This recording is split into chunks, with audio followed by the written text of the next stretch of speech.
ഇന്ന് പേരക്ക ജ്യൂസ് അടിക്കാമെന്ന് വിചാരിച്ചു. അതിന് വേണ്ടി 3 പേരക്ക എടുത്തിരിക്കുകയാണ്.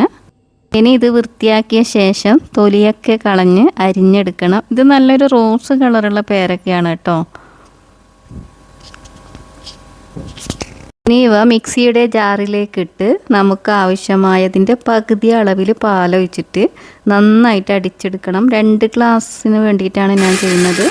അപ്പോൾ 1 ഗ്ലാസ് പാലൊഴിച്ചിട്ടാണ് ഞാനിത് അടിച്ചെടുക്കുന്നത്.